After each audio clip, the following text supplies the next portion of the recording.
give a talk on listhesis. Thank you, sir. Thank you for your feedback. And I'll be glad to share my thoughts and knowledge with the students. So I hope all of you got some idea about scoliosis, which we discussed during our last class. So as sir said, spondylolisthesis again is one of the dicey zone in spine, and lot of confusions about what to do for what patient, how to approach the patient with spondylolisthesis, whether to reduce, whether not to reduce, whether to fix it up at one level or two levels. So as for postgraduate level, spondylolisthesis, again, it is like scoliosis. It is a very, very vast area, and there is a separate book itself for spondylolisthesis. But in this presentation, I'll be dealing with the facts and points which is relevant at a postgraduate level. So when you go appear for exams, if you know this much, that is more than sufficient. And also when you sit in your during your initial stages of your practice, definitely you will get a good number of spondylolisthesis cases, and during that time you should know what to be done. So that is very, very important. I'm not going into the surgical tips and tricks. That is totally different ball game. So let us begin the class. So spondylolisthesis, we all know, it is defined as anterior or posterior slipping of one vertebra over the next lower segment. That you should understand. It is always the vertebra which is in the top, which is moving forward or backwards. It is not the bottom segment. So that is why if L4 is moving behind L5, it is considered as retrolisthesis. Many of my postgraduates used to ask this question, sir, whether it is L4 retrolisthesis or whether we should call as L3 antrolisthesis. It is not so. When it is coming back, it is retrolisthesis. So the top vertebra is very important. And we all know very commonly that it was first described by Herbignac. He was a Belgian obstetrician. He had some difficulty during conducting normal deliveries in these patients. So he felt that something is wrong with the spine. But however, the term listhesis, spondylolisthesis, was used by Killian in 1854 initially, and it was derived from the Greek word spondylos, meaning vertebra, and olisthenin, meaning to slip. So this is how it is. So there are various classification systems for this spondylolisthesis, but the basic classification system which is commonly used and which is easier to understand is the Wilson, Newman and McNabb classification system. There are two classifications which you have to know for listhesis, and the first one is Wilson, Newman and McNabb's classification. So they divided spondylolisthesis into 5 types. The first one is dysplastic type. The name itself says that there is some dysplasia. So you should understand that one vertebra is connected to another vertebra by a hook and claw mechanism. So it is mainly by the facet joints, the pars, and the posterior elements of the spine. So whenever there is some abnormality in the posterior elements of spine, especially hypoplastic facets or hypoplastic pars, or any abnormalities in the shape of the L5, like a trapezoid shape or a dome shaped sacrum, then there is high chances that the vertebra may move one over the other. Those types are called as dysplastic type of listhesis, and usually they are present since childhood, since birth, but usually they will not be diagnosed immediately. So they will come with the complaints of back pain later in the during early adulthood or early adolescence. Usually there will not be any pars defect in dysplastic listhesis. Second type is called as isthmic listhesis. Isthmic listhesis is nothing but a defect in the pars. So we all know that pars is the most important structure, and it is the strongest bony part of a vertebra. Okay, so the pars is basically the joining portion of various bony prominences like the superior articular process, inferior articular process, transverse process, pedicle and lamina. Everything they join in one portion, that is called as the pars, and it is predominantly made up of cortical bone. It is very, very important for spinal stability. So whenever there is a defect in the pars, it becomes isthmic type of listhesis. Again, they divided these into 3 types. Type A is whenever there is a stress fracture in a pars, that is called as lytic listhesis. This is the commonest type of isthmic listhesis. B is nothing but elongated but intact pars. What happens is, because of repeated stress microfractures in the pars, especially in athletes or gymnasts, there will be a stress fracture in the pars which will heal. Again, there will be a stress fracture which will heal, eventually resulting in an elongated pars. There will not be an obvious break. C is acute fracture of pars, like in road traffic accidents or fall from height or hyperextension injuries, which is quite rare. The one which we commonly see in clinical practice will usually be lytic type A of ischemic listhesis. Then comes the most common type of listhesis, which is the degenerative listhesis. Degenerative listhesis, as the name suggests, it is because of degeneration. I'll be talking about the pathogenesis of this degenerative and lytic listhesis in the upcoming slides. There will not be any pars defect. It is common at L4-5 region, because disc degeneration is very common at L4-5 region, whereas lytic listhesis is very common at L5-S1 region. Another difference which you have to understand is degenerative listhesis seldom crosses beyond grade 2. I'll come to the grading of listhesis, but it will not cross beyond grade 2. Usually it will be grade 1 or maximum grade 2. Whenever you see a patient with grade 3 or more, even grade 2 or more, you have to rule out lysis. Many times you may not be able to see the lysis in the X-ray and MRI, and you will be able to visualize intraoperatively only. So degenerative listhesis very rarely passes beyond grade 1 or grade 2. The next type is traumatic. See, the difference between type 2C and type 4 is, type 4 is fracture of any posterior element like pedicle, laminar fracture, but not pars. Whenever there is a pars fracture, it becomes type 2. Type 4 is traumatic because of pedicle fracture or laminar fracture, which is very rare in lumbar spine. Usually you may encounter these kind of fractures in the thoracolumbar region or thoracic spine, but in lumbar region, isolated fractures of pedicle facet is very, very rare. It will be usually associated with gross fracture dislocations of spine.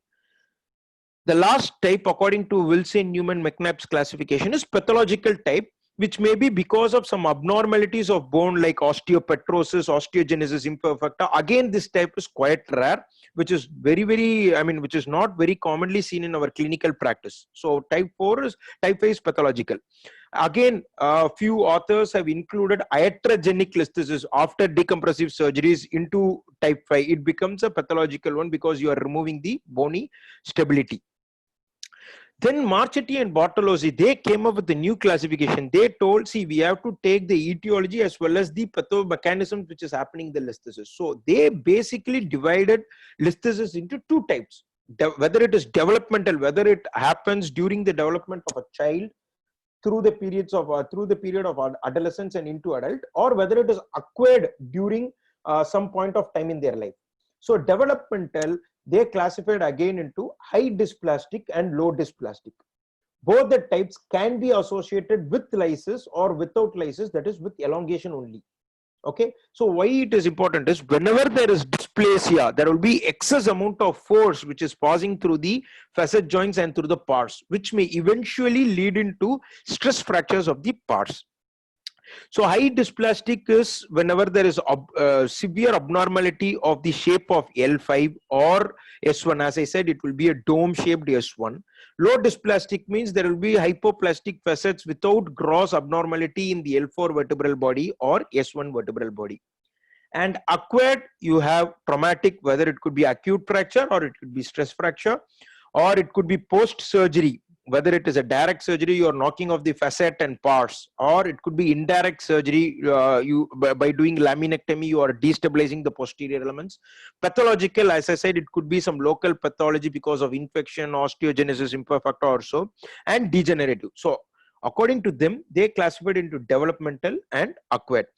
So as far as postgraduates are concerned, it is much more than sufficient if you know these two classifications. You need not go into the classification of Herrmann and Pizzitulo because it is not very commonly used. Again, it is just a modification of these two classifications. So if you know only these two, that is more than sufficient. So this is very, very important. What happens in degenerative listhesis? Sorry for the spelling mistake I'm noticing now, degenerative listhesis.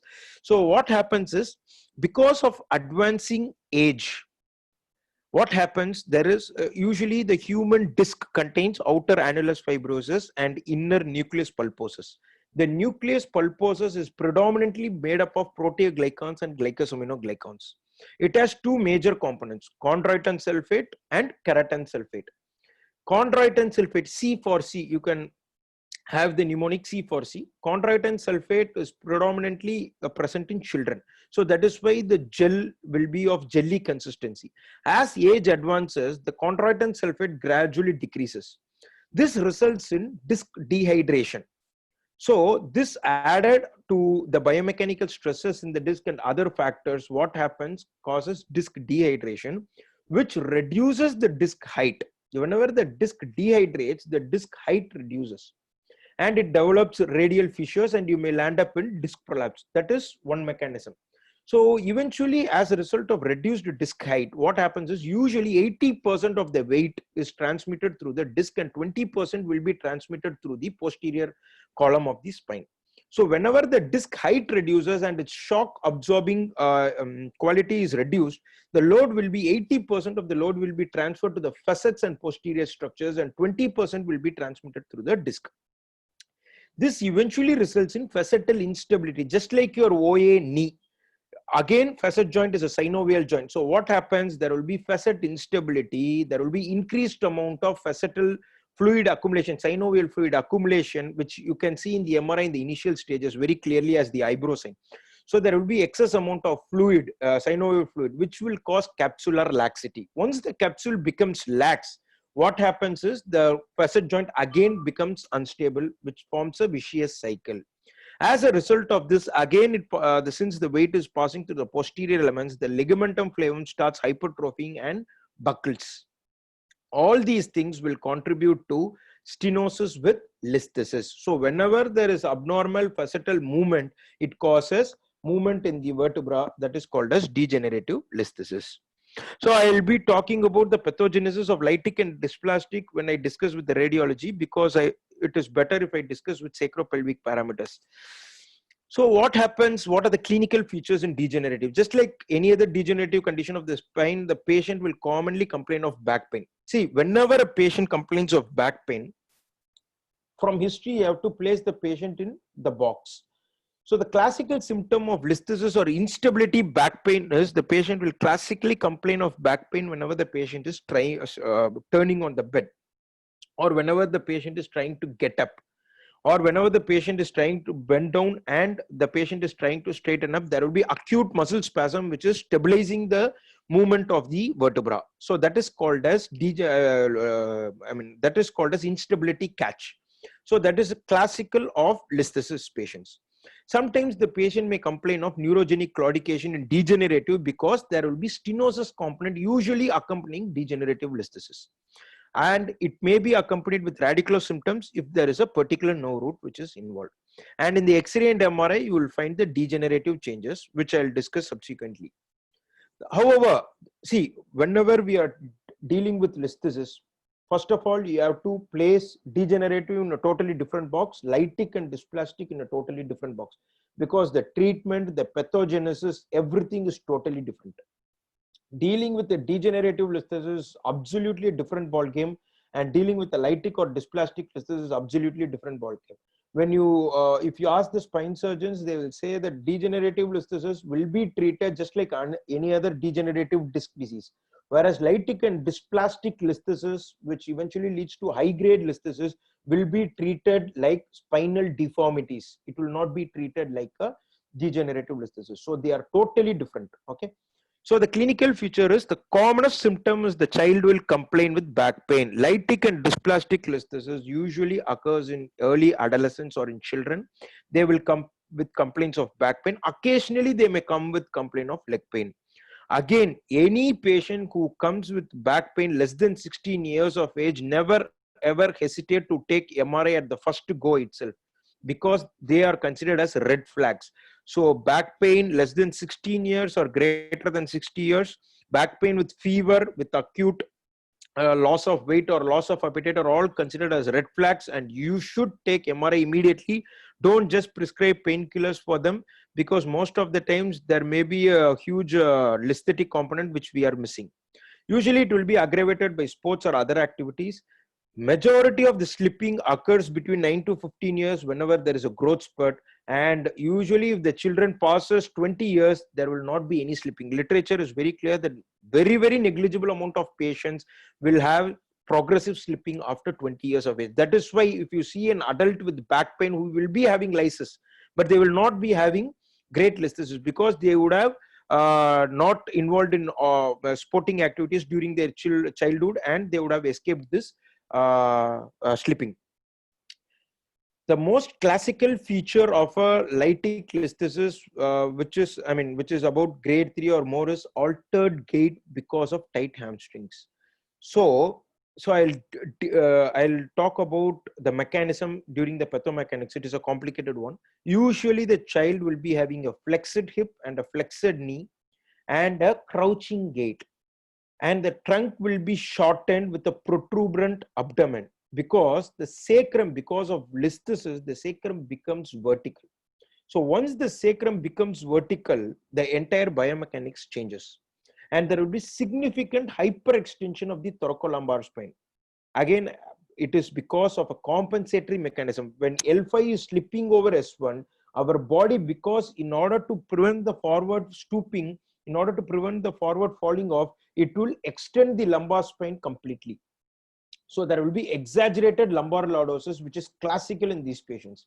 And usually there will be a palpable step. Whenever there is grade 2 and above, you will be getting a palpable step. Palpable step may also be seen in degenerative listhesis, but it is very commonly seen in lytic listhesis.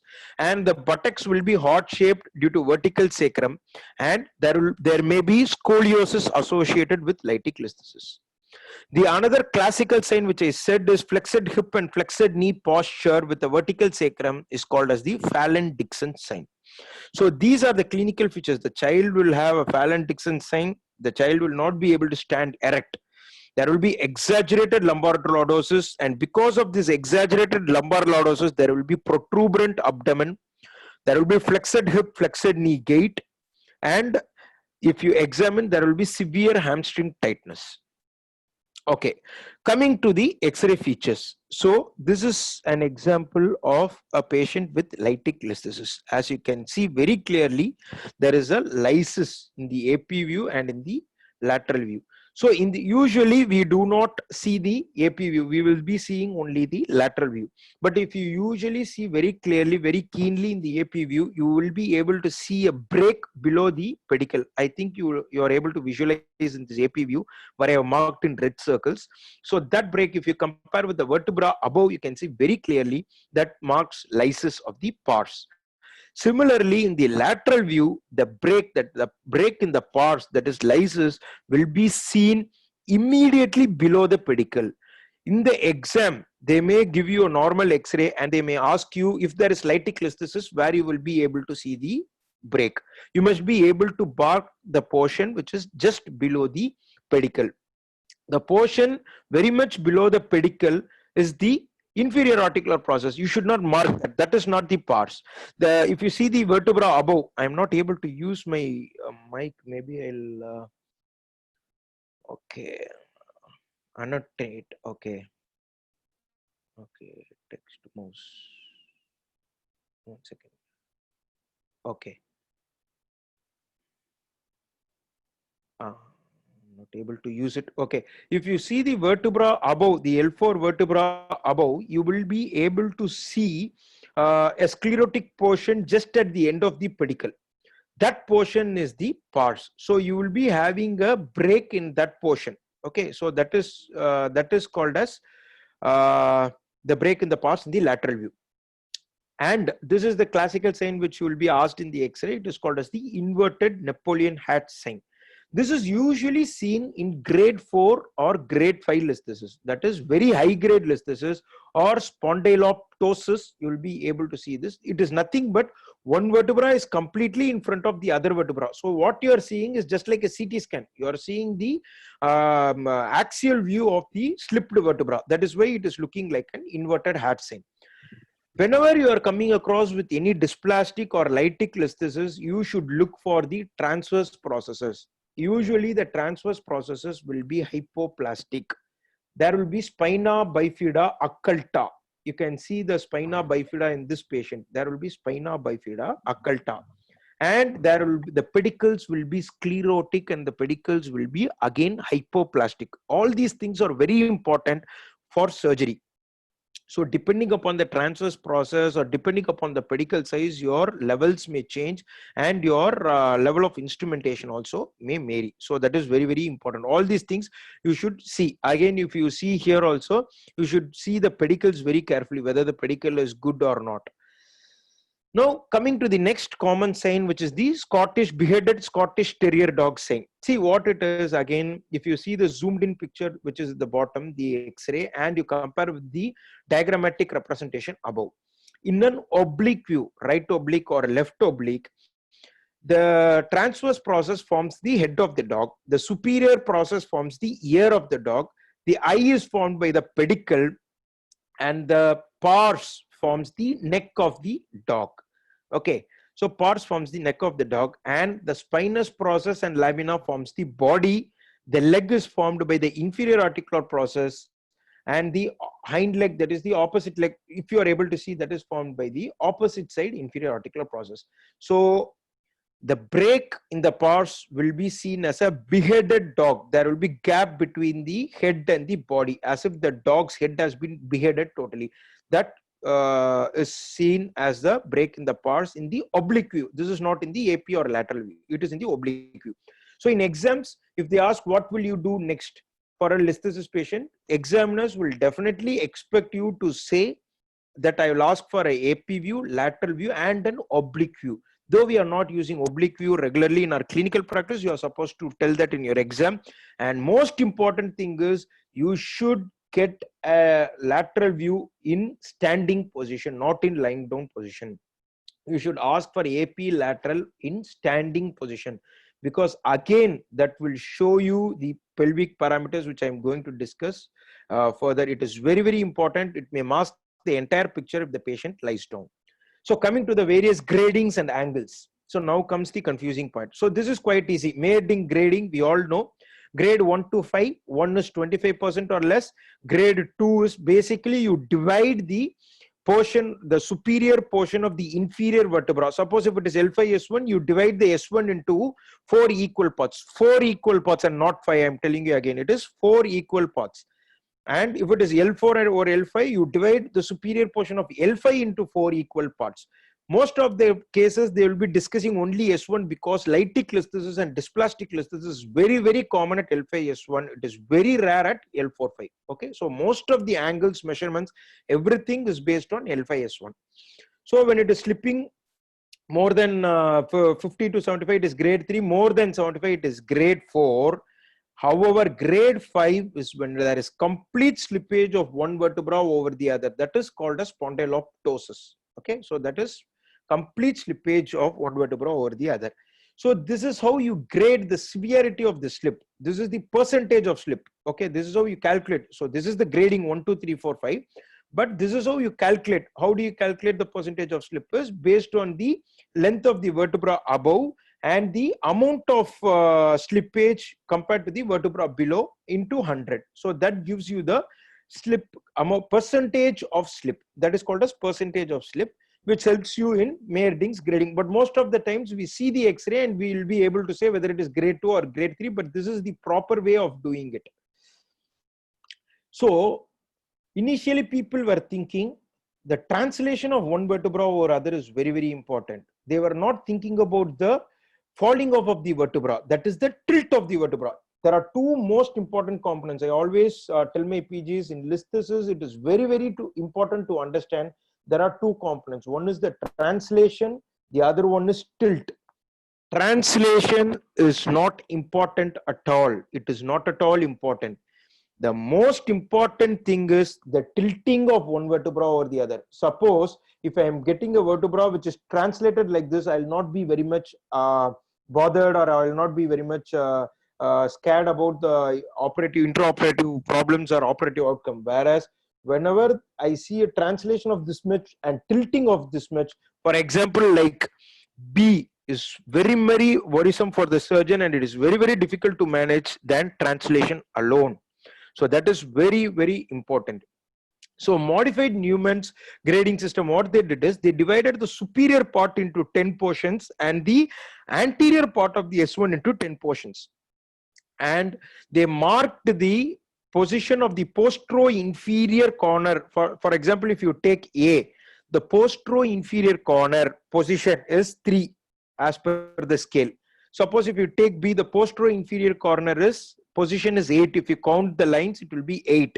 And the antero-inferior corner corresponding to the anterior aspect of S1, that is very, very important. So it is 8 plus 6. So that is how you name it. So this is very, very important. So based on the same thing, you measure the slip angle. There are n number of angles in listhesis. There are some, as far as I know, there are more than 10 angles. But if you know the slip angle which is given in Campbell, that is more than sufficient. So how do you measure the slip angle? First, you draw a line along the posterior aspect of S1.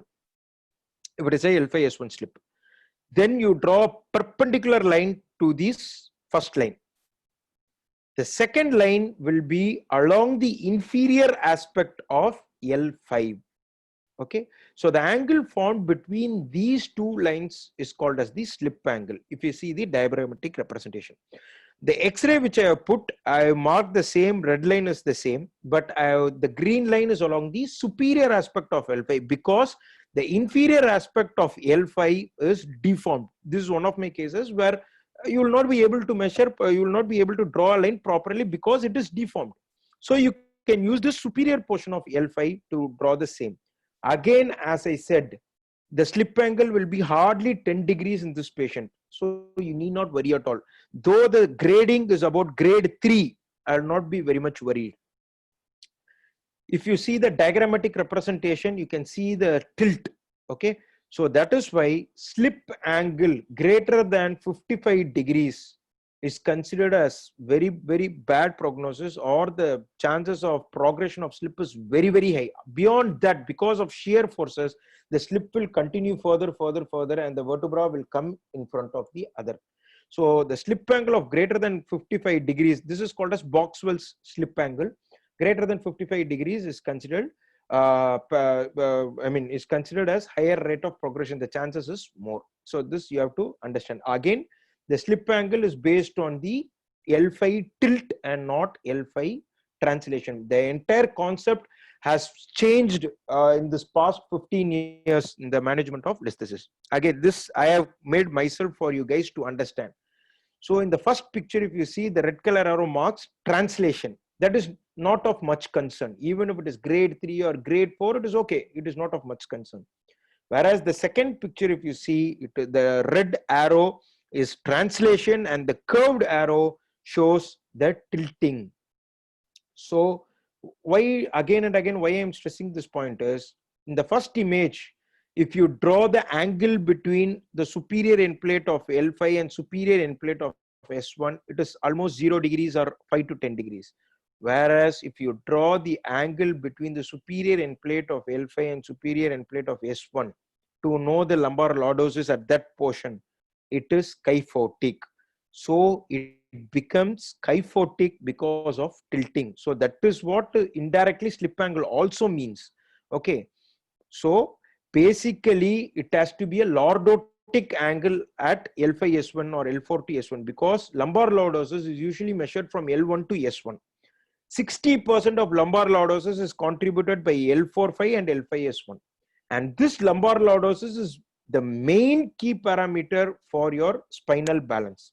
If the lumbar lordosis is screwed, then your spinal balance will totally be, your spine will land up totally unbalanced. So lumbar lordosis is very, very crucial, and that is mainly by L4-5 and L5S1 segments.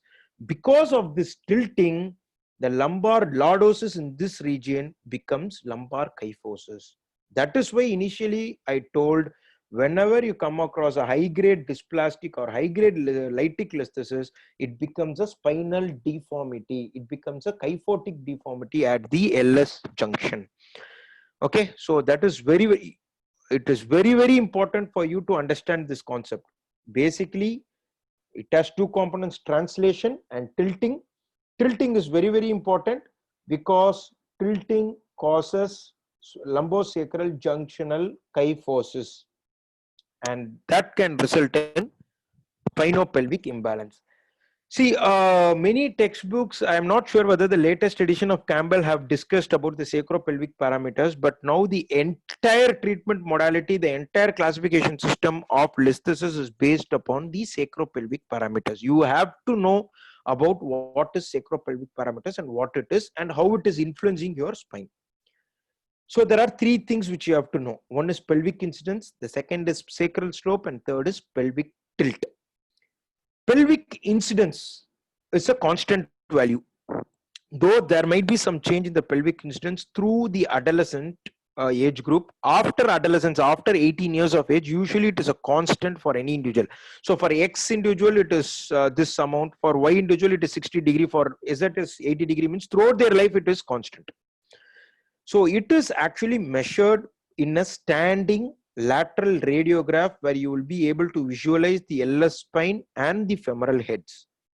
You draw two lines. Any angle is between two lines. The first line is between the center of femoral heads to the center of superior end plate of sacrum. The second line is a line from the midpoint of superior end plate of sacrum, which is perpendicular to the superior end plate of sacrum. That is pelvic incidence. Sacral slope is very easy. You draw a line along the superior aspect of the sacrum with the horizontal. That is it. And pelvic tilt is again from the point, from a line connecting the midpoint of femoral head to the midpoint of superior end plate of sacrum and with the vertical. So what it basically means is pelvic incidence is the orientation of the spine with the pelvis. Okay. So whenever the sacral slope, when the sacral slope increases, what happens is the pelvic tilt decreases. So it is a mathematical formula.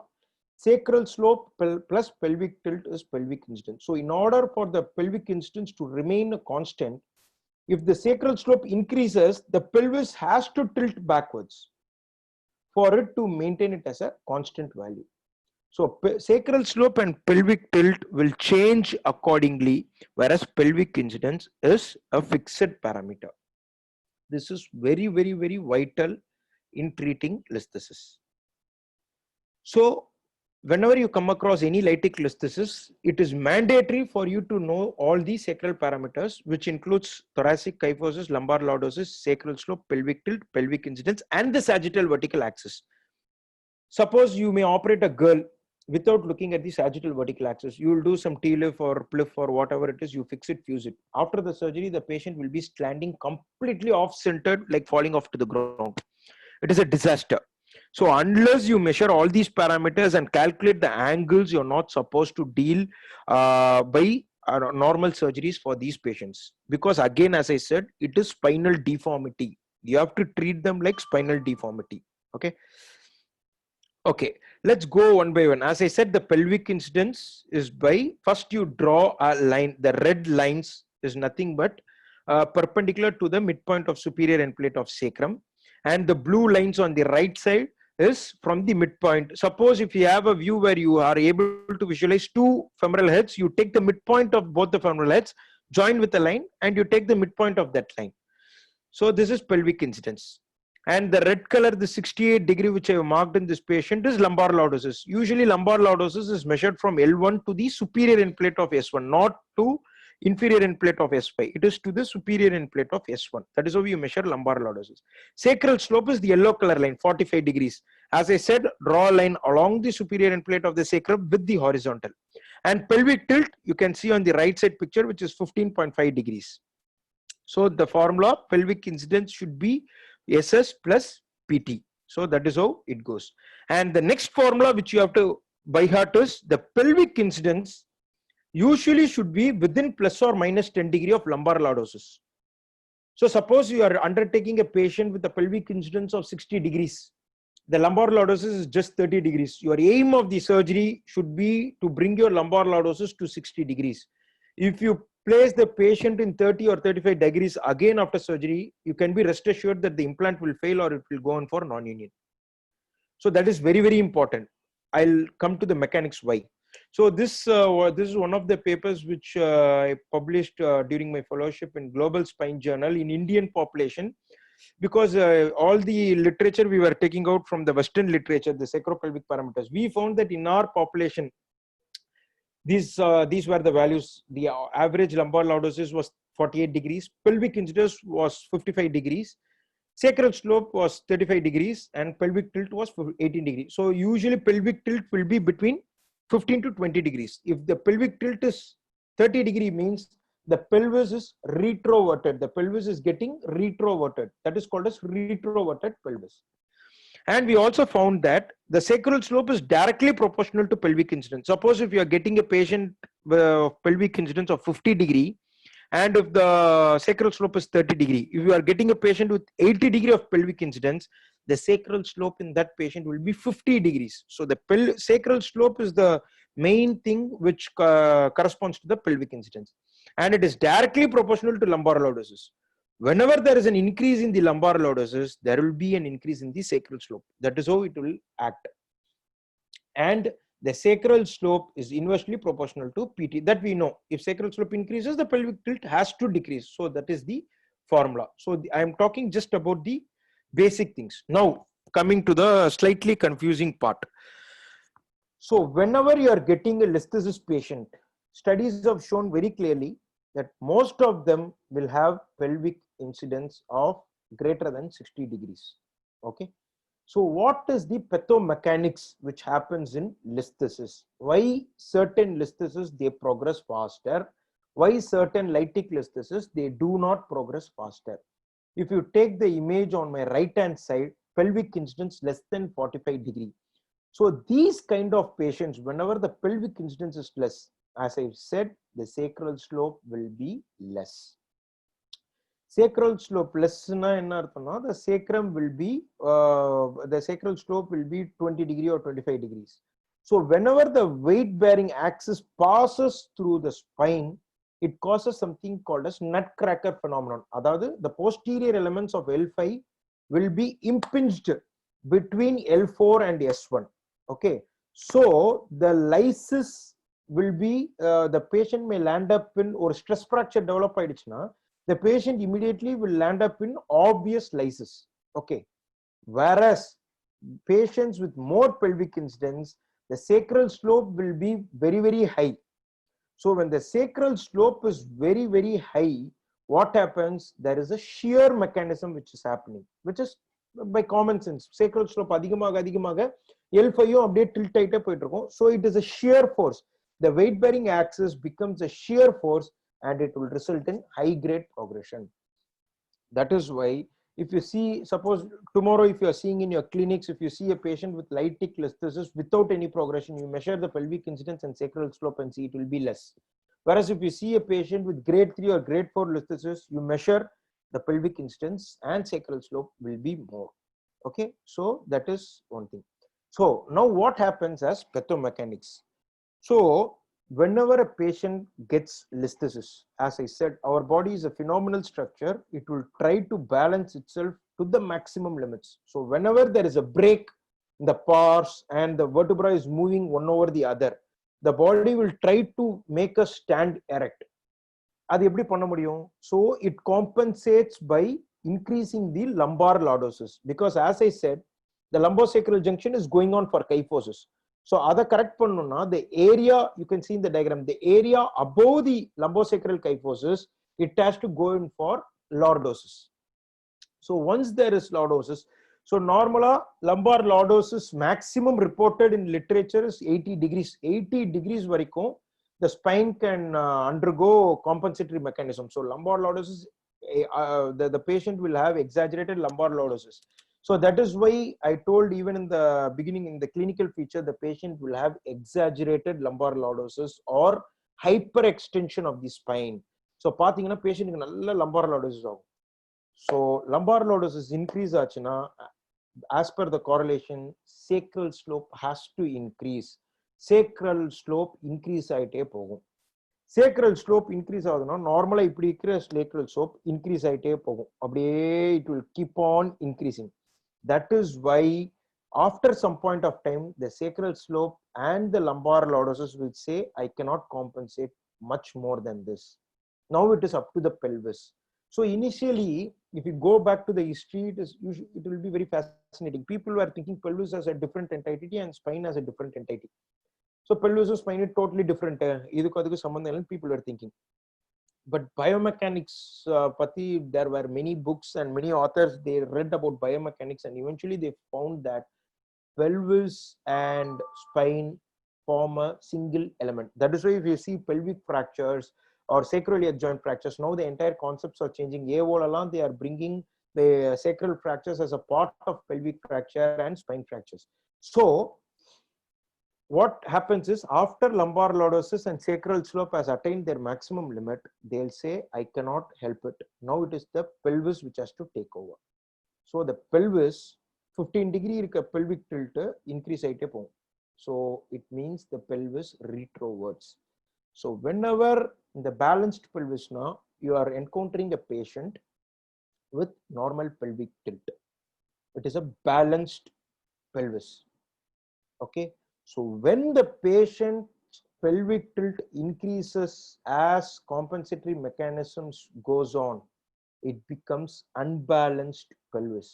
So pelvis retrovert ஆகும்போது you get hamstring tightness because of attachment of hamstrings to the pelvis. So அதனால தான் the patients will have hamstring tightness. So the patient eventually will develop a retroverted pelvis, flexed hip, flexed knee, hamstring tightness, everything because of this biomechanics. So in the same picture, I have cropped down the spine part and I have marked the outline of the pelvis part for you guys to understand. You can see this is a balanced pelvis and the right side is a retroverted pelvis. This is how the pelvis will look. Okay, pelvis retroverted ஆயிடுச்சு, but even then the body is not able to compensate. The body, the listhesis goes on, the pelvis is tilting. Pelvis also will say, boss, I am fed up, I am not able to compensate more. Now it is up to you, whatever you want you do.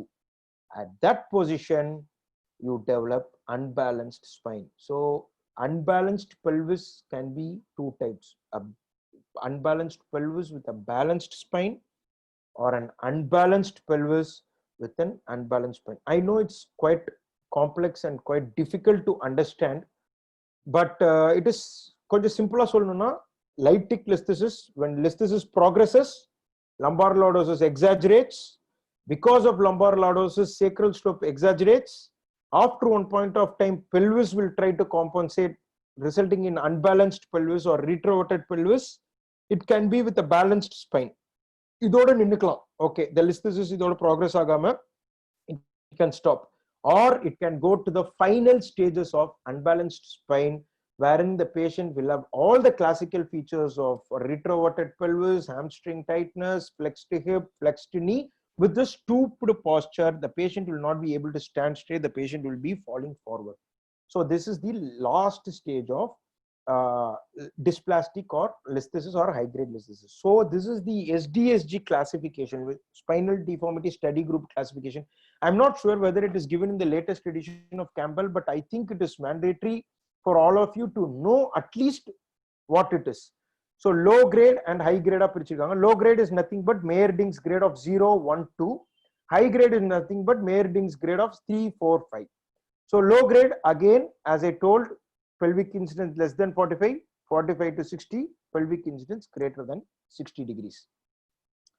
High grade is type 4, which is balanced pelvis or retroverted pelvis. Basically, on the pathomechanism, they have divided into various types.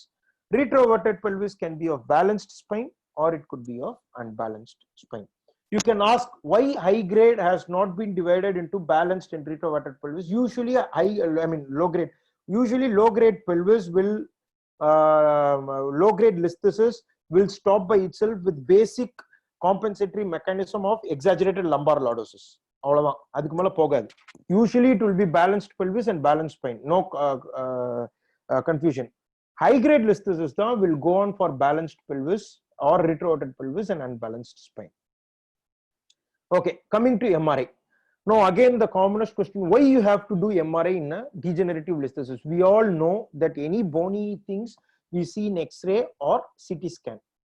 MRI is meant to look for soft tissue structures. So you may ask why you should look for listhesis in MRI. Again, you are not supposed to comment about the grading of listhesis or amount of listhesis in MRI. MRI degenerative listhesis na classical degenerative findings irukum. Usually you will be able to see the classical findings of degeneration, facetal hypertrophy, ligamentum flavum hypertrophy, lateral recess stenosis. So this is a case of a L3-4 degenerative listhesis. You can see this. And one more most important point which I forgot is any patient with listhesis, you have to get flexion extension view in standing position. That is mandatory lateral view. And instability is classified as if a patient is having greater than 4 mm of translation or greater than 12 to 15 degrees of opening out in the lateral view, in the flexion and extension view. So that is very, very important. Okay. Any patient with listhesis, mandatory to get X-ray lateral view, flexion extension view. And in this MRI, you can see some amount of disc. But in the axial view, disc this phenomenon is called as pseudo disc bulge. Degenerative listhesis, there can be a true disc prolapse. Whereas in lytic listhesis like this, you can see disc fragment coming out and pressing it. Whereas if you see in the axial view, disc fragment irukadu. And you can see the foraminal area being compressed, especially at the exiting nerve root area. You can see black compression. That is nothing but the reparative process of the pars results in fibrous tissue formation, which causes compression of the exiting nerve root. Listhesis, the nerve root which is affected is exiting nerve root, and it is not a traversing nerve root. Whereas the nerve root which is getting compressed in degenerative listhesis is the traversing nerve root. That point you have to understand very clearly. So this one is nothing but lytic listhesis, and this phenomenon is called as pseudo disc bulge. Because of the shear mechanism, the vertebra will be moving one over the other, and because of that, the disc will try to come inside. But it is a pseudo disc bulge. There will not be obvious disc prolapse. Okay. So I have made this schematic diagram for you guys to understand. So this is L4 and L5 region. The yellow color is the dura. Okay. The red color curves are the exiting nerve roots. So the top one is the L4 exiting nerve root, which comes below the L4 pedicle. The bottom red one is the L5 nerve root, which comes below the L5 pedicle. And the blue one is the traversing nerve root. Okay. Now what happens? If our patient, suppose you are seeing a patient in the clinic, the patient may tell that he has radiating pain which corresponds to L5 dermatome. Spine is like mathematics. Hand diagrams, L5 dermatome, I have severe pain, and you have deficit of L5 dermatome, which means L5 nerve root is involved. Now the question is, L5 nerve root can be involved in L4-5 disc prolapse or in listhesis. So that is one another main reason why we should get MRI. What happens? See, in a L4-5 disc prolapse, if L4 L5 disc prolapse, that grayish circle which I have marked, invariably most of the disc prolapse will be posterocentral. So they will compress the traversing nerve root. This is a formula. Disc prolapse, traversing nerve root will be involved. So L4, L5 disc prolapse, the traversing nerve root is L5. Whereas in L5S1 lytic listhesis, again L5 root will be involved, but it is not because of L4-5 disc prolapse, it is because of L5S1 lytic listhesis. So a patient இப்போ L5 nerve root involvement ஓட வந்தாங்கன்னா அவங்களுக்கு L5S1 listhesisனால ப்ராப்ளமா இல்லனா L4-5 disc prolapseனால ப்ராப்ளமான்றத பார்க்கிறதுக்கும் MRI is very, very vital, because the patient may have listhesis in the X-ray, but his complaint may be because of L4-5 disc prolapse causing compression of L5 nerve root. அவங்களுக்கு போயிட்டு L5S1 screws போட்டுட்டு வந்தா it is a blunder and the patient will not get better. I hope you understood this concept very clearly. L4-5 disc prolapse, L5 traversing nerve root will be involved. Whereas in listhesis, the exiting nerve root will be involved. So L5S1 listhesis la L5 will be involved. Okay. CT scan usually we do not do very commonly because we can see the lysis in the X-ray as well as in the MRI.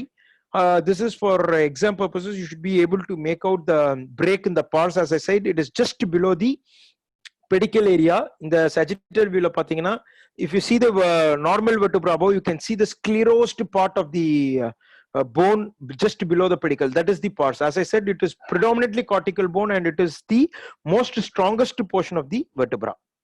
Okay, now coming to the various procedures. I'm not going to get into the detail of all the procedures, but you should know the names and when you should do what. First, enna procedure lam pannalam அப்படின்றத பார்த்தலாம். First, laminotomy, starting from the basic procedure. Laminotomy, it is one of the latest procedures where you just go ahead, remove just the portion of lamina. ஃபுல்லாலாம் இல்லாம just 5 mm to 6 mm of lamina மட்டும் எடுத்து விட்டுட்டு ligamentum flavum எடுக்கிறது. Removing the ligamentum flavum is called as fenestration. So laminotomy and fenestration. Laminectomy, we all know you remove the lamina completely without touching the pars and without touching the facet. Why it is important is you can get away by knocking off one facet joint. Although maximum adhan panna mudiyum, but adume recent literature says you should not do so. Even during exposure, if you are planning for laminectomy alone, you are not supposed to touch the capsule of the facets. You should do blunt dissection. So either one facet or 50% of the pars you can knock off maximum. Adukku mela pannitna you have to, if you are doing more than that, you have to instrument the spine, otherwise the patient will land up in iatrogenic listhesis.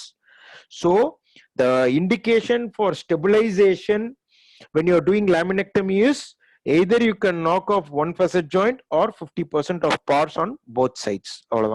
But it is theoretical. Most of the times or facet knock pannale the patient will develop instability pain, so you have to instrument. This is the latest procedure. You should just know what it is. It is unilateral laminotomy with bilateral decompression. This is what I do in most of the patients with stenosis, but it requires the help of loop or microscope. Again, you do laminotomy on one side, see the root and dura on one side, then you totally tilt the patient to 45 to 50 degrees and you see the root on the opposite side foramen. So that is called as ULBD, just for the sake of interest. Now coming to interbody fusion, I know all of you will be familiar with PLIF and TLIF. There are various other interbody fusions. It is just sufficient for you guys to know the name. First PLIF na posterior lumbar interbody fusion, which was described by Cloward in 1940s. And next comes TLIF, which was described by Jugan Harms in 1982, which revolutionized the instrumentation procedure in spine, for especially in the lumbar spine. Next comes ALIF. ALIF na perile irukku, anterior lumbar interbody fusion. You just go through the abdomen, open the peritoneum, do steps and do the interbody fusion. Interbody fusion basically means you fuse one body with the other body by using a cage anteriorly. That is bone graft or cage anteriorly. That is why it is called as interbody fusion. It is otherwise called as 360-degree fusion because you are fusing posteriorly using pedicle screws, rods and posterolateral bone grafts, and you also fuse the anterior column of spine by removing the disc and placing graft. Then comes OLIF. Now it is picking up quite substantially. Oblique lumbar interbody fusion. It is a minimally invasive technique. And XLIF or LLIF, that is lateral lumbar interbody fusion. Most commonly done procedure is posterolateral fusion. Pedicle screw போட்டுட்டு நல்லா decompress பண்ணிட்டு put adequate amount of bone grafts over the intertransverse membrane by decorticating the transverse processes. That is called as posterolateral fusion, commonly done procedure everywhere. So you guys all will be very familiar with this. The next thing is the PLIF, where you remove the lamina, retract the dura completely, see the disc, remove the disc, and then you place bone grafts and cage inside by retracting the disc completely, and pedicle screws and rods. This is one case of PLIF using a peak cage which I did.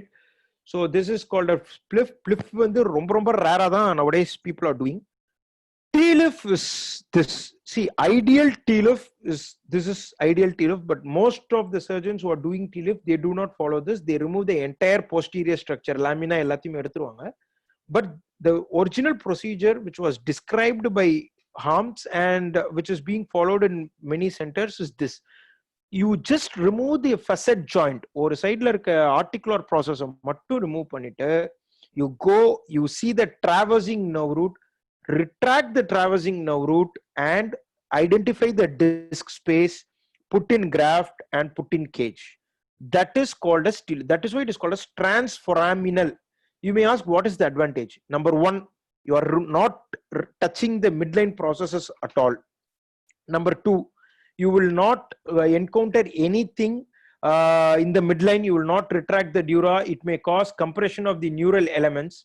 So that is why the chances of dural deficit is very, very minimal with PLIF compared to TLIF.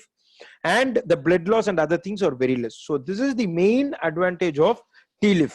So this is what is described initially. So this is what you do. Again, you pack good amount of bone grafts. The packing of bone grafts anteriorly is very, very important. You curate the disc space and pack good amount of bone grafts, and then you place the cage and stabilize with rods and screws. So this is one of the picture which I did under microscope. You can see the root and the medial aspect of the dura, wherein you are positioning the cage. You will not retract the dura much. So this is a case example wherein there is listhesis and with stenosis. So you go ahead, you do a classical TLIF by placing the TLIF cage. This is a peak cage. So this is how it is. So this is now again various modes of TLIF have come. If open TLIF line, it is going totally out of the box. Now people are concentrating more into the minimally invasive stuff, wherein you just do pedicle to pedicle incision, and you use specialized retractors like this, and then you position the screws and cage. This is called as mini TLIF. It can be done using tubes also. We just modified this procedure for cost effectiveness in our population by using normal screws. In a MIS system, now the cost is 5 times more than the normal system. Next is OLIF. You should know what is what. Just one slide. So this is what is OLIF. OLIF, what you do is you place the patient in lateral position and you go anterior to the psoas muscle. So that is called as OLIF procedure. And then you remove the disc and you put a cage. You can see the amount of lordosis you have achieved. The amount, the size of the cage which you put is phenomenally higher. But the disadvantage is it is a 2-stage procedure. Initially, MIS system மூலியமா you have to go and you have to place the cage. You have to place the patient in prone position, and then you have to put the screws in an MIS way. MIS system la the cost of the cage alone is about 50,000 rupees Indian cages. So cost effective lang kadayadu. But however, this is being done in the Western countries very commonly nowadays, because they say the amount of deformity correction you get is very significantly high. Lateral lumbar interbody fusion, you go directly lateral through the psoas muscle, but the chances of injury to the lumbar plexus is very high. That is the picture in the right side. If you see 2S means 2 lumbar vertebral body, 2 superior and inferior. So you divide the quadrants. So psoas muscle ku nadula pogumbodhu the chances of injury to the lumbar plexus is significantly higher. So nowadays nobody does XLIF or LLIF because the complications is very high. And anterior lumbar interbody fusion, you have to have the access surgeon or approach surgeon go through the peritoneum, remove the disc and put in a cage. Abroad, there are specific approach surgeons for this. They only do these procedures, and the spine surgeons, they do not do these procedures. They just come and remove the disc and place the cage. There are high chances of retrograde ejaculation. You may ask the question, why so many procedures? Ellame posterior பண்ணும்போது, why there are so many procedures? It is basically because the amount of lordosis, see, everything points out to that one point, lumbar lordosis. The amount of lordosis which you get in anterior lumbar interbody fusion is maximum. எவ்வளோ பெரிய T-lift cage போட்டாலும் we will not be able to get lumbar lordosis. Second, in OLIF also the same thing. The amount of lumbar lordosis that you get and the cage you put is maximum with ALIF and OLIF. So this is the image which you can see. Now, basic questions.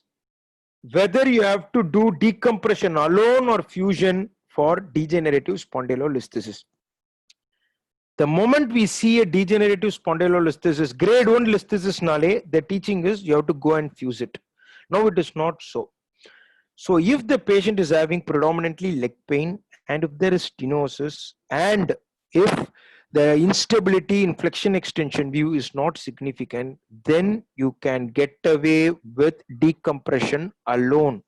There are n number of papers which says grade 1 listhesis without obvious instability, that is with less than 4 mm translation and less than 12 degrees of sagittal opening up, you can get away with laminotomy or laminectomy alone, provided you do not do anything to the pars or you do not do anything to the facet joint.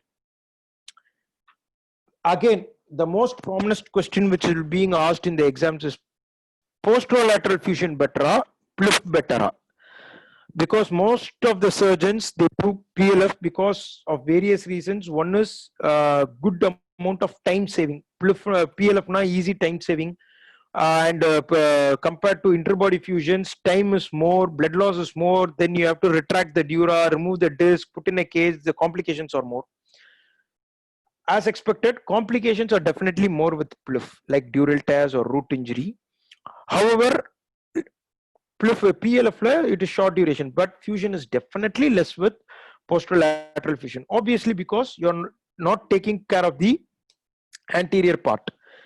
Again, PLIF better, T-lift better. Because now if you see, 10 years back when I was doing PG, the term which I heard was PLIF, PLIF, PLIF. Now the term which I think you guys are hearing is T-lift, T-lift, T-lift. PLIF, very rarely they do in any center. They do only T-lift. So complication is very high with PLIF. Again, as I said, you are retracting the dura completely and you are putting the cage. So in this stage, you may encounter dural tear, like shaver use pannamodu illa disc space curate pannamodu, you may injure the dura. Whereas T-lift, the dural tear is significantly less because you are taking care only of the root. And there is no difference in fusion between PLIF and T-lift. Obviously, because of the 60-degree fusion. O-lift better, T-lift better. Again, as I said, increased gain in lordosis and increased gain in disc height. Definitely higher complications with lateral lumbar lordosis. Okay, now after confusing you all for so long, we'll just see in a nutshell how are you going to treat listhesis when a patient comes to you. So this is my approach, which I have learned through these years and referring various papers and various textbooks, and after various, this is purely evidence based, and it is the current recommendation by all listhesis. So first, degenerative listhesis. Whenever a patient comes to you with degenerative listhesis, you do flexion extension view. If there is no instability, as I said, if it is less than 4 mm of translation and if there is no significant opening up, you have to look for the facetal changes and central stenosis irukani MRI la paakkum. That is very, very important. If there is no facetal changes and if there is only central stenosis, then you can just get away with laminotomy, fenestration and ULBD. ULBD kuda you can forget it. You just think you can just do laminotomy and fenestration. If there are facetal changes, facetal hypertrophy irukku, facetal arthritis irukku, lateral stenosis irukku, foraminal stenosis irukuna, don't have a second thought. Go ahead do some kind of fusion procedure. It can be PLF, PLIF, TLIF, OLIF, whatever you are comfortable with, go ahead and do it. Because lateral and foraminal stenosis irundana, invariably you have to knock off the facet. Foraminal stenosis 100% you have to knock off the facet. There are techniques wherein you can get away without knocking off the facet, which is called as undercutting of the facet, but adalam very sophisticated things. But to be on the safe side, knock off the facet, do a complete thorough decompression, and put screws and rods, and you can be safe. Don't have any second thought. Obviously, when you have flexion extension view instability, definitely no second option. Just go do PLF, PLIF, OLIF, and others. Okay. Suppose you are getting a case of lytic lysis வருது இல்ல dysplastic lysis with lysis வருது, but it is low grade, grade 1 or grade 2. See, degenerative lysthesisல grading, as I said, and the grading என்ற கான்செப்டே வராது, because it will hardly pass beyond grade 2. The concept of grading, tilt, translation, everything will come only in case of lytic lysthesis. You do MRI. If there is compression in the MRI, definitely you have to go ahead with fusion, and the fusion which is recommended is in situ fusion. See, another topic of extensive debate in conferences and everywhere is in situ, partial fusion, complete reduction. So that is why I put this flow charts, which is tailor made. So whenever there is compression in the MRI, it means you have to remove the posterior elements. So if you are removing posterior elements in lytic lysthesis, you have to do intrabody fusion. Whether it is in situ or edo, you have to do intrabody fusion. Posterolateral fusion alone, there are high chances of failure, because you are removing the posterior elements, you are removing the loose fragment, which is called as the Gills fragment, that is called as the Gills procedure. You remove that, that is called as the posterior elements. There will be very less fusion bed for the bone grafts to fuse. So you have to do an interbody fusion. Okay. Suppose there is no compression in MRI. MRI la compression illa. Usually in lytic lysthesis there is lysis. So the body moves here, the posterior element stays here. So the central canal usually wider than. If you see in any lytic lysthesis, the central canal will be wide. There will not be any stenosis, because it is an auto decompression. Anterior portion anterior poidum, posterior portion will come posteriorly. So the central canal will be wide. Usually the compression will be, as I said, it will be because of reparative process of the pars, which will be usually in the lateral rectus and foraminal regions. So when there is no compression in the MRI, you have to look for other parameters. Disc height nalla irukka, lumbar lordosis is maintained or not, and if the transverse process is large, then you go ahead. The complaint of the patient is instability pain because of movement of one vertebra over the other.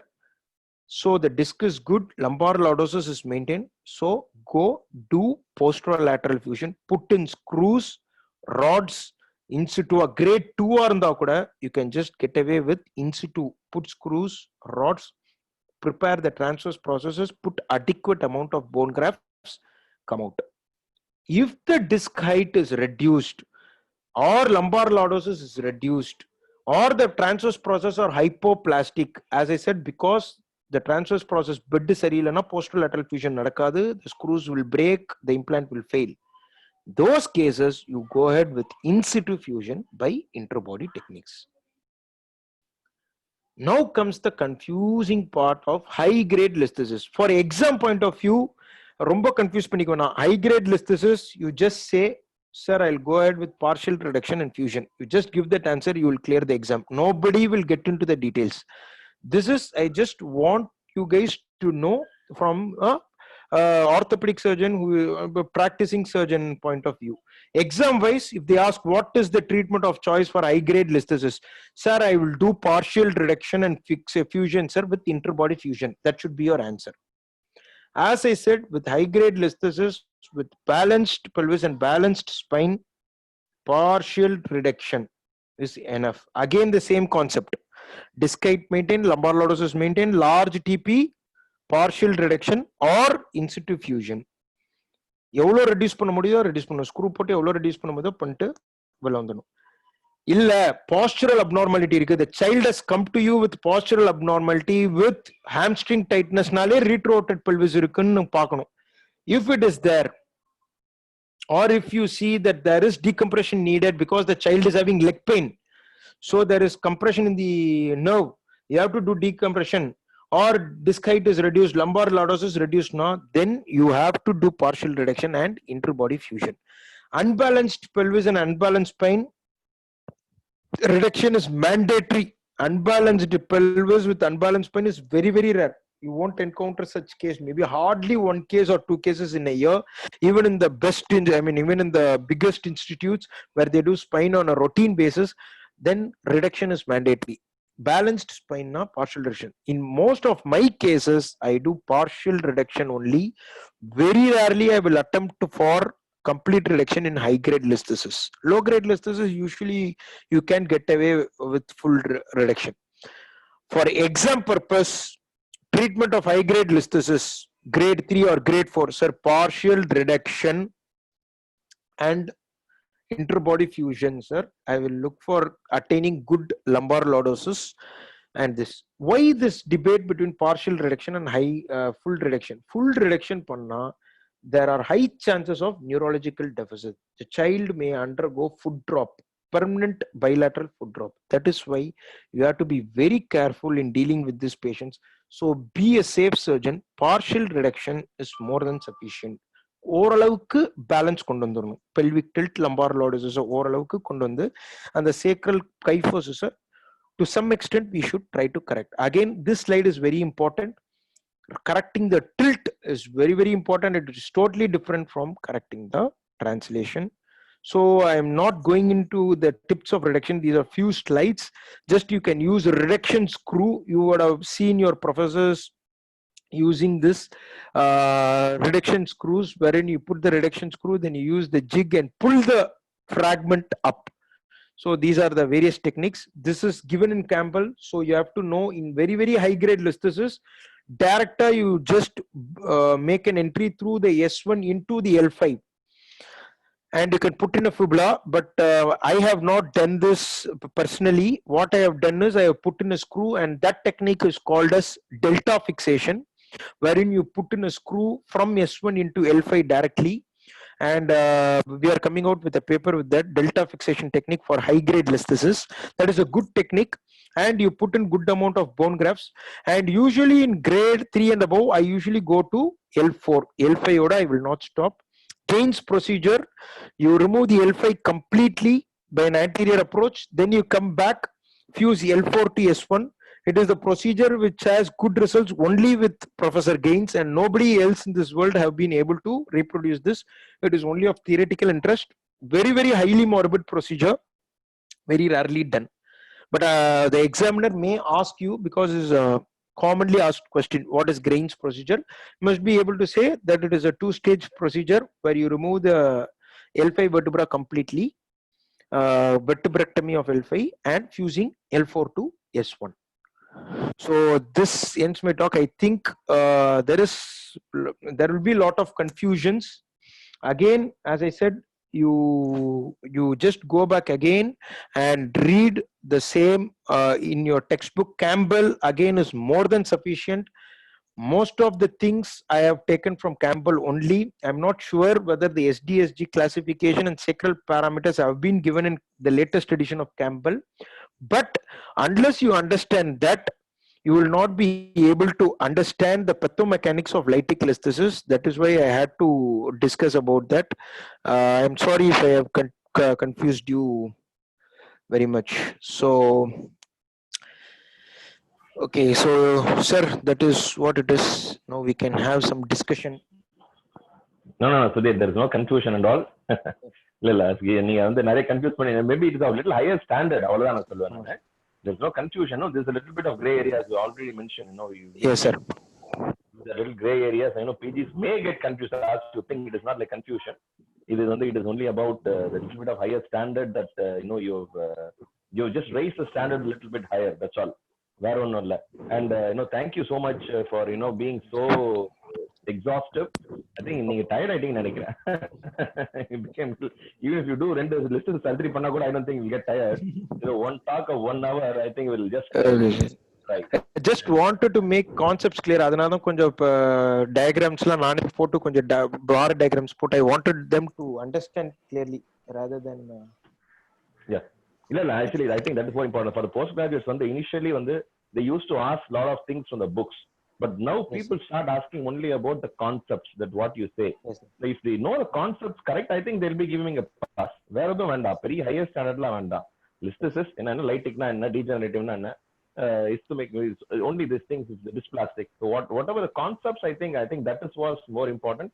So I think listhesis, scoliosis, and whatever you taught, it's only based on concept. And if they understand the concept, I think that will be more than sufficient for them to get a pass. And Ram Prasad, we got a lot of other people also joining in. Dr. Muthu Satish has joined in, and he was a PG from MMC, and he's published a lot of papers, and he's a very academically interested person. Dr. Bharat Chandar on the MMC Rastandar, he is joined in today, and a lot of senior people also have come in. So I think it's given a lot of message for and information for them also. Ram Prasad, இருக்கீங்களா? இருக்கேன். You want to ask questions, please? Yeah. Sudhir, excellent presentation. Thank you, sir. ரொம்ப கிளாரிட்டியா இருந்தது. Very clarity based presentation. Thank you, sir. Just a few practical questions. Sure, as you know, you said beginning of the thing itself presentation, you will not go into the details of the surgical steps. Yes, sir. But the problem is when we come to the practical aspect, there are certain few things which are nagging actually. Yes, what is the instrument you use to cut the facet in T-leaf transforamen? Normal osteotome, sir. Osteotomes. So do you use any saw or only osteotome? Osteotome, sir. So when you are banging on the that particular region, inferior articular facet, yes, sir, have that, is there any reason to fear about injuring the underlying exiting nerve root? No, sir. Usually, adipada, sir. When you bang the inferior articular process, you land up in superior articular process. That's sir. நம்ம அடிக்கும் போது pars உடைக்க எப்போதுமே try பண்ணக்கூடாது sir. Many of us initially, even when I was doing, I used to be slightly aggressive and I used to break at the pars. Pars உடைச்சேன் நான் சில சமயம் directly will break the pedicle also. And the force direct போய் pedicle உடைச்சிரும். Screw போட்டிருக்க pedicle. Always you knock the inferior articular process alone, and even the superior articular process the 3 to 4 mm you can knock off with the osteotome easily without any problem. அது usually exiting nerve root போய் அடிக்காது sir. exiting nerve root அதுக்கு மேலேயே பார்ஸ்க்கு அடியிலேயே pedicle அடியிலேயே போயிடும், ஒட்டியே போயிடும். So அதனால தான் pedicle ஒட்டி we are not supposed to osteotomize. Just the inferior articular process we have to osteotomize. And then you use your upcutter and then come lateral. நல்லா ஒண்ணுமே இருக்காது அந்த இடத்துல, completely free zone. ஸோ அதனால கம்ப்ளீட்டா ஃப்ரீயா இருக்கும். ஸோ அதனால நல்ல superior articular process நல்லா பைட் பண்ணி எடுத்துட்டோம்னா we can just pat with the patties above, and then you will see the disc space very clearly. And bipolarலாம் நல்லாவே யூஸ் பண்ணலாம், ஒண்ணுமே இருக்காது. You can be rest assured. superior articular process knock off பண்ணி எடுத்தோம்னா ஒரு 4 mm எடுத்துட்டோம்னா it can be very easy அந்த இடத்துல work பண்ண safe. I'm also doing T-leaf nowadays. I've almost done 14-15 cases of T-leaf. Okay, sir. But another thing, I have published it in a journal also. Okay, sir. So that is one thing. All right. See, when as you said in your presentation, you don't do the laminectomy for patients who are undergoing T-leaf procedure. Yes, sir. But most of the cases when you are operating for listhesis, what happens is that particular lamina is hanging loose because of lysis. Yeah. Lytic listhesis, yes sir, definitely we can remove the Gill's fragment. Lytic listhesis le eduthalam sir, no problem. Degen listhesis automatically it moves and it comes off. Yeah. Peel it off from the ligament of flavum, it comes off easily. It comes off. You can remove it. In that cases we can remove it, and you we can remove proceed with the T-leaf, isn't it? You can remove it. Definitely you can remove it. No issues at all, and you can use that as good amount of bone grafts. So I remove the loose fragment. Degen listhesis, if there is no central canal stenosis, if it is predominantly lateral recess and foraminal stenosis and unilateral pain, then definitely no need to expose on the opposite side also. MIS screw போட முடியும்னா அப்படி போட்டுட்டு இந்த side வெறும் ஃபசட்டை மட்டும் எடுத்துட்டு disk போட்டு jack up பண்ணாலே ஆப்போசிட் சைட் போடாமனும் இன்க்ரீஸ் ஆயிடும் sir height. Is there any possibility of, see, for example, you are reducing a grade 2 to grade 0, for example, in a degenerative listhesis. So there the disc is very unstable and it will move this way and that way easily. Yes, so sir. when you are reducing that particular degenerative listhesis grade 2 into grade 0, is there any risk of the disc getting slipped posteriorly? No, and sir. We might be thinking that we need not go for, as you said, we need not go for decompression. We just create that portal for TLIF this thing cage positioning. And Yes, is there a possibility that while reduction is being done, this particular disc also will come back along with the bone, the upper bone? இல்ல sir, இப்போ if we are doing interbody fusion, we'll be removing the disc completely. So anyway, there is no question of the disc coming out because we are going to remove the entire disc with the end plates. T-lift பண்றதா இருந்தா, இல்ல இப்போ T-lift பண்ணல posterolateral fusion மட்டும் தான் பண்றோம் அப்படின்னா கூட the disc will not come out and it will not knock off the roots, sir. Degen listhesis, if there is no disc prolapse, definitely it won't come. If it is a contained disc with a covered annulus, it won't cause any this thing. Okay, so we can confidently do the screw placement and posterolateral grafting. Yes, sir. Without, I mean, if you are not planning for anterior cage, I mean, this interbody fusion, Yes, we sir. can confidently we can do Usually grade 2, posterolateral grafting.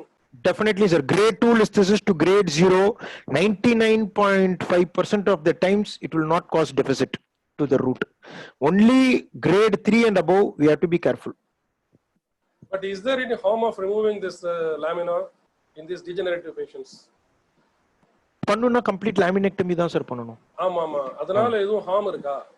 Harm கிடையாது sir, it is just overdoing. If you see, actually those who do TLIF in the harm's way pathina, it is just overdoing. You are unnecessarily destabilizing the posterior elements. இருக்கிற எல்லாத்தையும் நம்ம தேவலாம பிச்சு எடுத்துட்டு இருக்கோம். Actually problem வந்து stenosis. So நம்ம அதை மட்டும் பண்ணிட்டு interbody fusion போட்டு ஹைட் பண்ணோம்னா, இப்போ ஓலிஃபே அதான் சொல்றாங்க, ஓலிஃப்ல you are not touching anything, you are just going, removing the entire disc, put a very big size cage. They say it causes indirect increase in the height. Now the entire concept is the ligamentum flavum hypertrophy endalav important andalav ligamentum flavum buckling has a primary role in causing stenosis. Ligamentum flavum hypertrophy mattum avadhu, disc height reduce avumbodhu the ligamentum flavum buckles into the canal. So the guys who do OLIF, they say you put a very big size cage and jack up, the buckling will stop, the ligamentum flavum again will come back to its original size. That is why they remove the disc, put in a very big size cage, posterior போய் just 4 screw MIS technique ல போட்டு வந்துருவாங்க, தொடவே மாட்டாங்க எதையுமே. And they say the results are very good. Okay. Last question. Yes, sir. Where do you place the cage normally? When recommended position of cage placement, whether it is anterior most, that is along the just and adjacent to the ALL, or in the middle of the vertebra? Because sometimes we say that while attempting to restore the lordosis, we have to go more anteriorly. That is the placement of cage. Correct. So one is, I always believe on the amount of bone grafts which you place. That is very vital. So anterior part mostly வந்து bone grafts place இருக்கும். The tip of the cage in the lateral view should be in the anterior third of the vertebra. That is the recommended one. So your cage should have crossed the middle third and have entered the anterior third. So that is important. Basically, the ideal position is in the middle third and anterior third cage. Posterior third la usually cage irukku koodadhu sir. Chances of backing out is also more. okay. Thank you.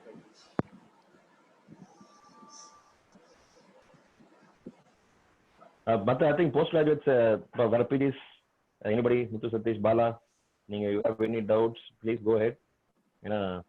I know it's a little, because they're not doing, they're not doing that many cases.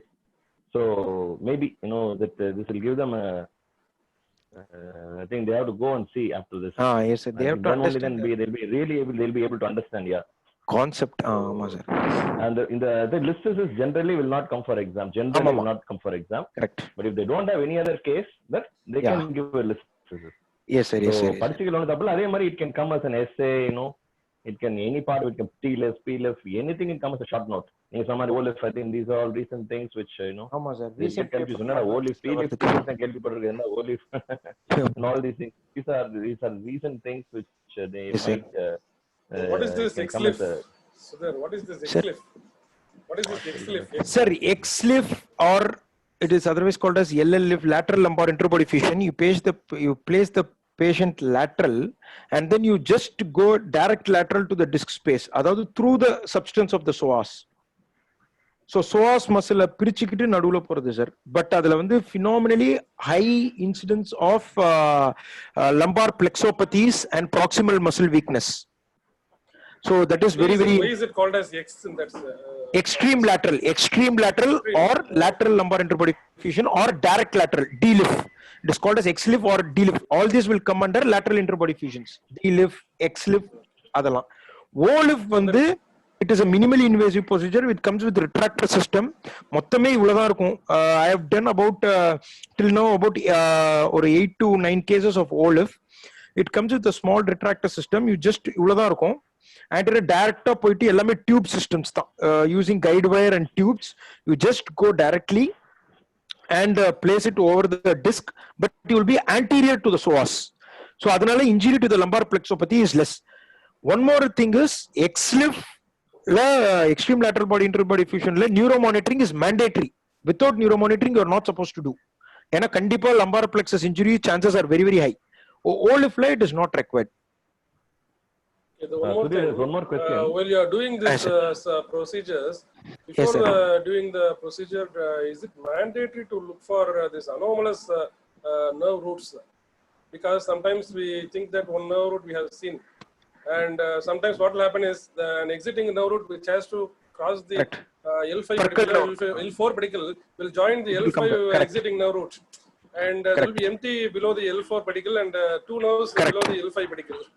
Correct. And I have seen one surgeon landing with a foot drop in one patient in whom probably he had an anomalous double nerve exiting in one place. Do you look for that mandate? Is it mandatory? இல்ல sir, அது usually நம்ம பார்த்தா கூட MRI ல நம்மளால டயக்னோஸும் பண்ண முடியாது sir. இன்ட்ராஆபரேட்டிவா நம்ம பார்த்தா நம்ம டாக்குமெண்ட் பண்ணலாம். We can document it.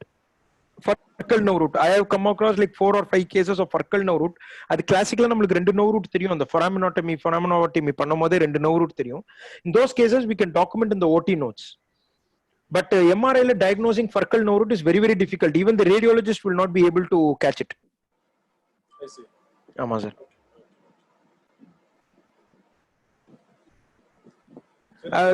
There is one question in the chat box. People are asking how to look for what is partial reduction, how much you have to reduce abdine. See, partial reduction, the first and foremost important step in listhesis is doing adequate high grade listhesis, doing adequate laminectomy. High grade, I'm talking about high grade. Doing adequate laminectomy and looking the nerve roots. First step is looking at the nerve root now. Without looking after putting screws, and even some surgeons they put the screws after looking the L5 nerve root, but I usually put the screws initially and then I look for the L5 nerve root because I feel putting screws much more easier for me with the anatomy intact. Otherwise you have to depend on the C-arm. So look for the L5 nerve roots. Then whenever you reduce, it has to be gradual, very slow reduction. You have to watch the L5 nerve root. If the L5 nerve root is getting stretched, you have to stop. அது clean-ஆ தெரியும். L5 nerve root stretch ஆகிறது clear cut-ஆ தெரியும். The nerve root will get thinned out, or you have to use your Penfield probe into the foramen and you have to keep seeing what is happening. Every 2 millimeter reduction you have to see. You have to shoot, you have to see. Very important. Especially when you are reducing the tilt. It is very important, and there are various techniques. As I said, it is beyond the purview of this talk. There are various techniques of reduction, not just putting screw and pulling up. There are at least 4 to 5 techniques to reduce. In a French technique, Americans technique, they have their own techniques, and you have to combine all these techniques to get a good amount of reduction. And hamstring tightness, sir. Yeah, Hamstring tightness. in osteoporotic bones, is it better to reduce or is it better to fit it in a fusion in situ in Sir, osteoporotic bones? most of the times, in situ or partial reduction is more than sufficient, sir. But the patient has imbalance now. We have to try to reduce as much as possible. So, as you rightly said, putting screw in an osteoporotic bone and trying to pull is very, very difficult. It may cut through. So, go one level higher. Go to L4. No problem. Give the force at L4. In fact, grade 3 or 4 of few of my patients, what I have done is I will go to L4 first, and then I'll pull. I will not put the L5 screw. I will pull as much as possible, and then I'll put L5 screw, and then I'll try to pull the L5. So don't think about saving that one extra level in high grade listhesis. L5 again, as I told, L5 pedicles will be very, very hypoplastic, brittle. ஒரே ஒரு chance தான் L5 ஸ்க்ரூக்கு high grade லிஸ்தசிஸ்லாம். ஒரு சான்ஸ்ல screw breach ஆயிடுச்சுன்னா that's it. You have to abandon that. You have to go to the adjacent level. You should not try in that screw because definitely it will cut through. So dysplastic listhesisலாம் அதே தான். So always try to take good C-arm shots. If you're not confident, put proper screw and then try to reduce. Any doubt, go to L4. You are safe. Don't give undue pressure at L5. And regarding the self-retaining retractors, I have seen Yes, sir. in one of your slides you have used this GelP. Yes, sir. And which one is better actually, GelP or is it multi-pronged self-retaining retractor? I use GelP on one side and multi-pronged on the other side, sir. MIS techniques, I use speculum retractor or the Taylor's retractor, which comes with weights. So you hook it over the facet joint if you're doing decompression alone, or you hook it over the transverse process if you're doing T-lift, and then you hang with weights. That is how I do modified mini T-lift without use of any foreign instrumentation system where the charge is very high. This we use our own normal pedicle screw without extra C-arm shots. You just go put the screw by using this retractor. Tube retractors. இல்ல இது tubes கிடையாது sir. Tube is totally different. அதுதான் extra charges நிறையாவும். இது வந்து just normal Taylor's retractor. Just ஹோமன்ஸே நல்ல bent ஆன மாதிரி இருக்கும் எல் ஷேப்ல with a curve in the tip. So you use that over the transverse process with the weight, and then it will stay. You will have good space to work. Okay, anyway, my best Hello? wishes for your subsequent publication in this. You said some great 4 and 5 yes, sir. lists. This is unbalanced sir. pelvis you have got, you know. Yes, sir. Yes, sir. Delta Wishes fixation. for your Thanks, delta thanks. fixation. I Ama, saw sir. one presentation by Nalli Yuvraj sir in this Ama. recent TNOA. Yes, sir. Yes, sir. And he also projected this unbalanced system and balanced system. Correct, sir. And he has done delta fixation for that particular patients. And he had some paradoxical findings in his results also, I think. He was telling that in unbalanced pelvis also he could get away with some form of fixation which was said to be paradoxical in the biomechanical point of view. Yes, yes, yes, yes, sir. Yeah, he said something that Yes, sir. delta fixation. Delta fixation, unbalanced Sudhir, strain we can get away. PG's where is their question? You can go ahead. Yeah. Yeah, unbalanced spine is a problem. That's what and so Ama, the sir. I think these are all concept oriented things, and definitely this talk one is more than subject. I think it will kindle the interest of the postgraduates in spine. I think that is more important. Hopefully. Because the orthopedician, not many people are going into spine. Now, of course, a lot of people are going in. And PGs they want to go for spine fellowship, you know. So one of the PGs wanted your number to Okay, discuss about spine fellowship. Oh, So I gave him your number also. sure, sir. So, you know, just at least they have an insight that so many things are happening in spine also, Yes, which sir. we can, you know, definitely do much better than, neurosurgeon, because we have the C-arm orientation. Yeah, exactly. Everything. Only if you know the concept and you Correct, sir. train again and again, I think it will be very easy. Correct. Yeah, so you keep doing it repeatedly. I think you can get, easily trained in spine also. So just wait for just 1 or 2 minutes, see if we have any more questions from the members. I know எல்லாம் குவைட்டா இருக்காங்க. ஏன் குவைட்டா இருக்காங்கன்னு I know that either no only either they don't know too much or everything, because this is a little not a very often talked about subject in college. Yes, sir. You know, in the PG curriculum, I don't think not many people know take class about scoliosis, listhesis, and all these stuff. So I think it is better to know now at least, so that they have to go and read. இப்ப திரும்பி திரும்பி படிச்சுட்டே இருக்கோம், nerve படிக்கிறோம், elbow படிக்கிறோம், நீ படிக்கிறோம், but spine வந்து நம்ம படிக்கிறது இல்ல. தோ வி அசிஸ்ட் கேசஸ், சும்மா அப்படி சர்ஜரி மட்டும் பண்ணிட்டு வந்துடுறோம். But what is exactly to be done, why this is being done, I think that is more important than learning about only for your exams. Like this talk is definitely giving them a lot of information. Good evening, sir. At least interest for them to go. Kela, who's speaking? Sir, Nagarajan, sir, Rayapeta, sir. Hello, sir. Yes. Nagarajan, Kela. Sir, you said that is greater than 4 mm and greater than 12 to 15 degree of opening out during flexion and extension view is instability in soninga, sir. Yes. So, sir, anything line can be drawn, sir. How to find that instability in correct. I just it is the difference.